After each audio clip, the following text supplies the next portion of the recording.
everyone, it's Natalie, and today's story is about a very unique scientist. Ernest Everett Just was not like other scientists of his time. He saw the whole where others saw only parts. The Vast Wonder of the World, biologist Ernest Everett Just. Woods Hole, Massachusetts, 1911. At twilight, a man lay on a dock, luring marine worms with a lantern. He scooped them out with his net and placed them in a bucket. He couldn't wait to look at them more closely. He knew the ways of the sea, though he was not a fisherman. His grandfather had built wharves, but he was not a dock worker. His name was Ernest Everett Just, and he was a scientist. Ernest was not like other scientists. He saw the whole, where others saw only parts. He noticed details others failed to see. On the dock at dawn, he wrote poetry. Back in his laboratory, Ernest examined the marine worms under the microscope. He recorded and sketched their movements. How did their tiny egg cells create new life, he wondered. At a time when few expected a Black man to do so well, Ernest became the world authority on how life begins from an egg. He learned how to read from his school teacher mother. After his father died when he was 4, he learned how hard life could be. From early on, Ernest wondered about the world of water around him. Born in Charleston, South Carolina, where rivers and oceans meet, Ernest watched how fishermen netted their catch. To find better paying work, Ernest's mother moved their family from the city across the river to the country. Soon after, Ernest caught typhoid fever. He survived, but he had lost his ability to read. He cried alone, struggling to relearn it all. Then one day, a miracle. Ernest could read again. He read as often as he could, letting his imagination roam. Words came to life as magical spirits. Ernest attended the school his mother created. In the town she also established. Ernest's mother never stopped working. Ernest never stopped observing, even while cooking, cleaning, and watching his younger brother and sister. He observed how a hurricane damaged their school, how tougher segregation laws restricted African Americans, and how his mother's remarriage changed life at home. What Ernest really loved to observe, though, was nature. Surrounded by rivers and oceans, marsh and mud, he found plenty to explore. At 13, Ernest left home to attend boarding school in Orangeburg, South Carolina. It was here he published his first poem. When he graduated, Ernest returned home, hoping to begin teaching in his mother's school, but a fire had destroyed it. Ernest left the segregated South on a steamship to continue his education up north. He dove into his new classes at a college preparatory school in New Hampshire. While he was away, his mother fell ill with tuberculosis and died. Ernest was stunned. Full of grief and confusion, Ernest did the only thing he knew to do: return to his studies. He went on to Dartmouth College, working to pay his own way and to support his brother and sister back home. With less time to study, Ernest failed a class. He thought of his family and how they depended on him. He thought of his mother's hard work and belief in education. He had to keep going. Ernest took a biology class, and his life changed forever. In that class, he discovered the microscopic world of the cell. Scientists knew that the cell is the smallest building block of life, but many had only a basic understanding of how the different parts of the cell work together, as new life developed. Ernest wanted to unlock this mystery. And he did. Ernest became a biology professor at Howard University in Washington, D.C., teaching students to question and observe. Each summer, he traveled to the Marine Biological Laboratory in Woods Hole, Massachusetts, to research and experiment. Out on the collecting boat, Ernest looked for sea urchins, sand dollars, starfish, and marine worms. He then carefully transported them to the lab in a covered bucket so the beating sun would not damage them. Most scientists carelessly removed sea animals to study, But Ernest demonstrated that by observing living things in as natural an environment as possible, they could learn more. Ernest also taught scientists how to thoroughly cleanse glassware and equipment for the most accurate experiments. Using a simple light microscope, Ernest examined the egg cells of all those sea animals night after night, day after day. While observing sand dollar eggs, Ernest noticed a wave of movement when a sperm contacted the egg. As slight as a shiver, it signaled an amazing discovery.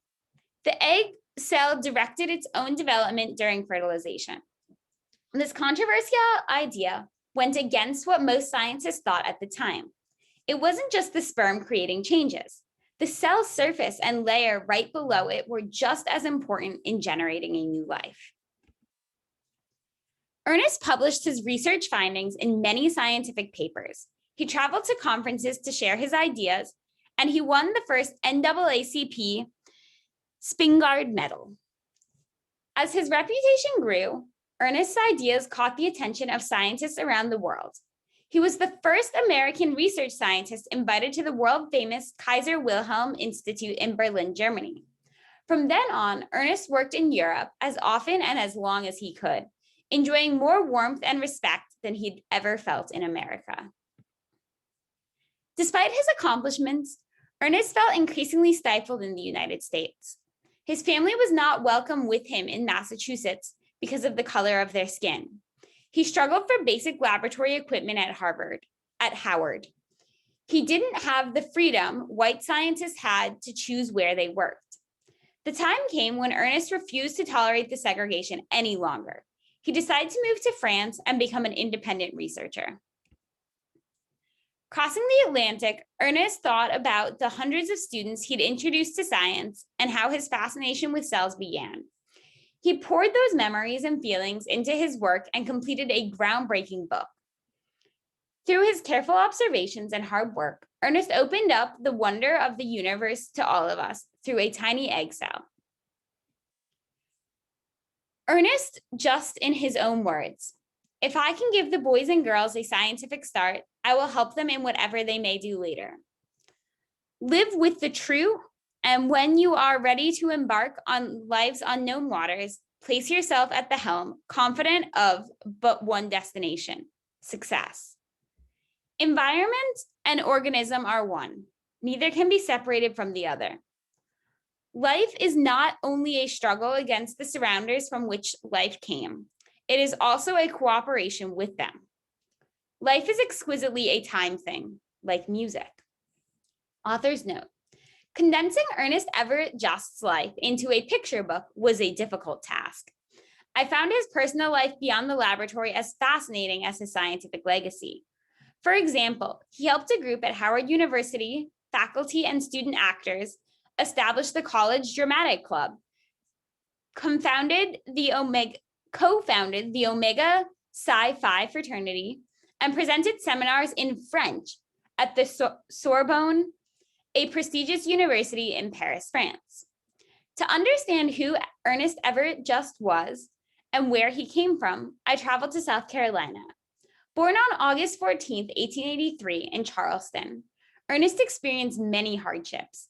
Before he could walk, cholera, diphtheria, and tuberculosis killed Ernest's older brother, sister, a cousin, and an aunt. Ernest survived a number of natural disasters, including deadly hurricanes and the strongest earthquake to strike the southeastern United States. He also experienced a devastating series of Supreme Court decisions and state Jim Crow laws that denied Black Americans their rights and created and reinforced separate and inferior spaces for Black people on train cars, in schools, and in just about every other public space. During his early teenage years at South Carolina State College, formerly known as Colored Normal Industrial Agricultural and Mechanical College of South Carolina, Ernest's path to writing and publishing began. At the age of 15, a poem he wrote was published in Washington, D.C.-based newspaper. And while at school in New Hampshire, he was elected editor-in-chief of the Kimball Union Student newspaper. When Ernest was just a sophomore at Dartmouth College, he contributed to a chapter in Professor William Pattern's classic biology text, The Evolution of the Vertebrates and Their Kin. After graduating from Dartmouth, Ernest was hired as a professor in the English department at Howard University, a premier institution of higher learning for African Americans. Ernest later became head of the biology department. He spent summers conducting research at the Marine Biological Laboratory in Woods Hole, Massachusetts.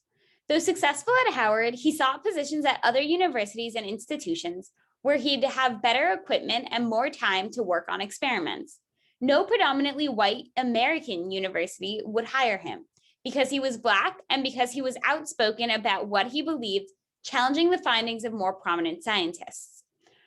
Ernest came to prefer working in Europe, where scientists encouraged his unique approach to biology, which included both philosophy and science. Each time he cited the Statue of Liberty when he returned from Europe, Ernest would say, "This is where my liberty ends." Ernest Everett Just in 1921. This is the end of the story. I think this story gives us all a lot to think about in seeing just how much Ernest Everett Just was able to overcome, to see how he approached science in a more nuanced way. So he looked at things differently than other people.